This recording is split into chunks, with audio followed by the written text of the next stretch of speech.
Assalamualaikum warahmatullahi wabarakatuh. Salam sejahtera bagi kita semua. Salam, Om Swastiastu, Namo Buddhaya, dan salam kebajikan. Perkenalkan, nama saya Siti Nurhaliza Rahma. Saya adalah seorang mahasiswi jurusan Psikologi di Universitas Esa Unggul, Kampus Harapan Indah, Bekasi. Dengan nomor induk mahasiswa 2021 070 1237. Adanya saya di sini adalah untuk sedikit membahas tentang pentingnya memperbaiki pola pikir masyarakat atas korban kekerasan seksual. Dalam sebuah kejahatan terdapat pelaku dan korban.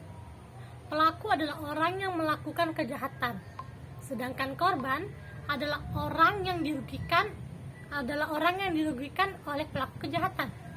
Tentunya yang salah pastilah pelaku. Maka dari itu, berhentilah menyalahkan korban, apalagi korban kekerasan seksual.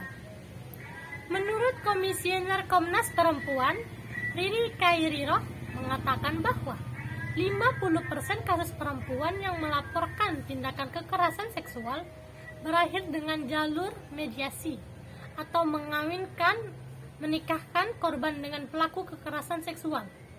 Ia juga mengatakan bahwa jumlah kasus kekerasan seksual terhadap wanita naik drastis dari 259.150 kasus menjadi 335.062 kasus. Masalah kekerasan seksual ini diperparah oleh tuduhan yang sangat tidak masuk di akal. Kita sering mendengar dari masyarakat, orang-orang justru menyalahkan korban kekerasan seksual.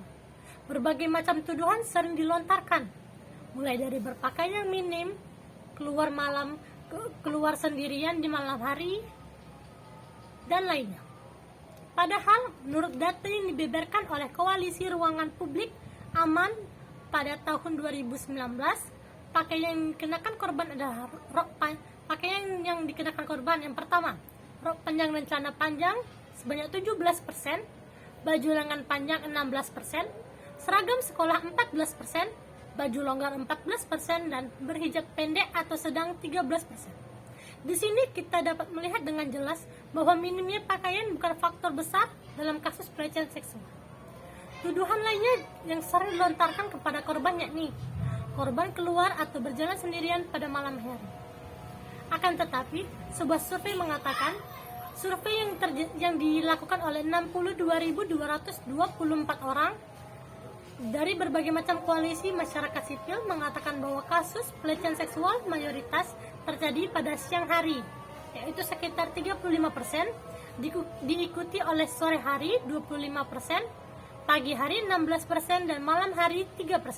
Mayoritas kasus pelecehan seksual yang dapat kita lihat ini dapat membantah anggapan bahwa orang yang keluar pada malam hari berpeluang besar menjadi korban pelecehan seksual. Jika kita tetap menyalahkan korban, maka ada sesuatu yang salah dalam pola pikir kita. Menyalahkan balik korban sungguh tidak dapat masuk ke dalam akal logika kita. Jelas di sini yang harus disalahkan adalah kelakuan dan ketidakmampuan pelaku dalam menahan dirinya sendiri untuk tidak melakukan kejahatan seksual. Rika Sosvianti melakukan sebuah survei tentang pakaian yang digunakan oleh perempuan saat terkena pelecehan seksual. Diikuti dengan 32.341 orang. Hanya perempuan yang pernah mengalami pelecehan seksual ditanyai tentang jenis pakaian apa yang dipakainya. Yang pertama adalah rok atau celana panjang sekitar 17,47% dan 5.651 orang. Baju lengan panjang 15%, 80. Baju seragam sekolah 14,23%. Baju longgar 13,80%, berhijab pendek atau sedang 13,20%, baju lengan pendek 7,72%, baju seragam kantor 4,61%, yaitu 104.492 orang, berhijab panjang 3,68%, rok atau celana selutut sekitar 3,02%, baju atau celana yang ketat 1,89%, rok atau celana pendek 1,31%, turban tangan atau tutup kepala 0,70%, dan yang lain-lainnya sekitar 0,54% dari keseluruhan. Jaket 0,50%, celana jeans 0,46%, baju agak transparan 0,44%, tank top atau baju tanpa lengan 0,36%, berhijab atau bercadar 0,17%, baju dress 0,08%, dari total 100%-nya 332.341 orang.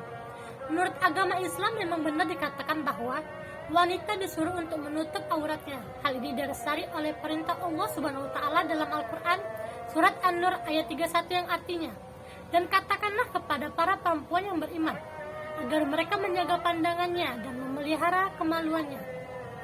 Dan janganlah menampakkan perhiasannya auratnya kecuali yang biasa terlihat. Dan hendaklah mereka menutupkan kain kerudung ke dadanya. Dan janganlah menampakkan perhiasannya atau auratnya kecuali kepada suami mereka atau ayah mereka atau ayah suami mereka atau putra-putra mereka atau putra-putra suami mereka atau saudara laki-laki mereka atau putra-putra saudara laki-laki mereka atau putra-putra saudara perempuan mereka atau para perempuan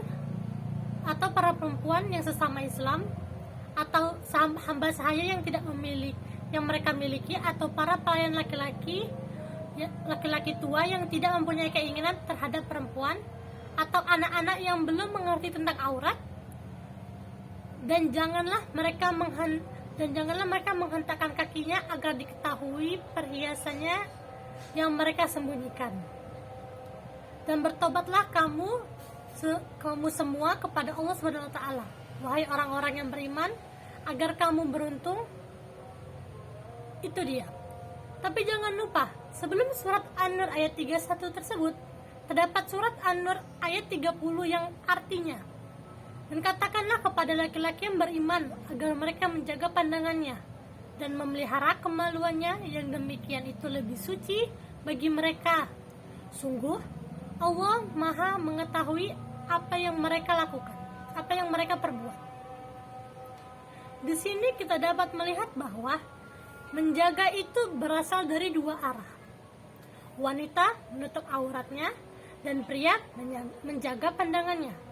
Tapi mengapa saat ada sebuah kasus pelecehan seksual, yang disalahkan adalah korban, sedangkan yang harusnya dibela, yang kita bela adalah korban? Mereka mengalami trauma yang sulit hilang, bahkan hingga bertahun-tahun. Mereka masih banyak korban-korban yang tidak berani melaporkan kasusnya di luar sana.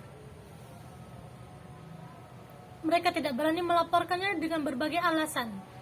Alasan seperti stigma buruk yang akan mereka hadapi, proses hukum yang akan berbelit-belit, dan takut diliput media adalah sedikit di antaranya. Bahkan menurut survei yang diadakan oleh Lentera Sintas Indonesia dan berbagai pihak lainnya menyatakan bahwa 93% korban pelecehan seksual memutuskan untuk tidak melaporkan kasusnya. Berbagai peran bisa kita lakukan sebagai masyarakat untuk mendampingi korban melalui masa-masa sulit, hingga melaporkan kasus kepada pihak yang berwenang. Namun, upaya pencegahan tetaplah menjadi jalan yang terbaik. Media sosial bisa dijadikan sebagai wadah untuk kita berkampanye secara vokal, menunjukkan bahwa kita melawan segala bentuk pelecehan maupun kekerasan seksual, baik terhadap wanita maupun pria. Adanya undang-undang yang tepat sangat dibutuhkan untuk dapat memberikan efek jerah terhadap pelaku dan memberikan pendampingan terhadap korban. Tentu hal ini dapat diwujudkan jika kita mendapatkan dukungan dari berbagai pihak. Sebagai penutup, kekerasan atau pelecehan seksual adalah suatu perbuatan yang dilarang, baik dari kacamata hukum ataupun kacamata agama. pelaku harus dihukum seberat-beratnya, dan korban harus mendapatkan pendampingan serta pelindungan dari kita dan keadilan. Kita harus melawan kekerasan seksual apapun bentuknya, karena itu merupakan kewajiban kita sebagai seorang manusia. Maka dari itu, jangan hanya melakukan larangan-larangan kepada anak perempuanmu, tapi juga jangan lupa untuk mengajarkan akhlak kepada anak laki-lakimu. Yang terpenting, berhenti menyalahkan korban kekerasan seksual. Baiklah, itulah sekian dari saya. Terima kasih telah menonton video ini. Wassalamualaikum warahmatullahi wabarakatuh.